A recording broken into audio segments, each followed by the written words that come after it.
ఈ రోజున 1వ వార్డులో మొక్కల పంపిణీ కార్యక్రమానికి విచ్చేసినటువంటి మా రోటరీ సభ్యులకు మరియు స్థానిక ప్రజలకు అందరికీ ముందుగా రోటరీ క్లబ్ ఆఫ్ బాపట్ల తరఫున ప్రత్యేక ధన్యవాదాలు.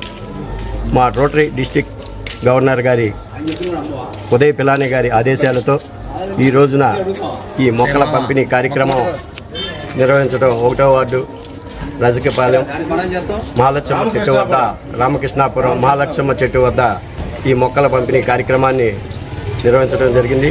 ఈ మొక్కలను ప్రతి ఒక్కరూ కూడా నాటి పర్యావరణాన్ని పరిరక్షించవలసిందిగా వృక్షో రక్షితో రక్షితం, మొక్కలను మనం కాపాడితే అవి మనల్ని కాపాడుతాయి అనే దానికి నిదర్శనంగా వీటిని మొత్తాన్ని కూడా ప్రతి ఒక్కరూ వీటిని నాటి వీటి సంరక్షణను జాగ్రత్తగా చూస్తారని ఆశిస్తూ రోటరీ క్లబ్ ఆఫ్ బాపట్ల తరఫున ధన్యవాదాలు, కృతజ్ఞతలు.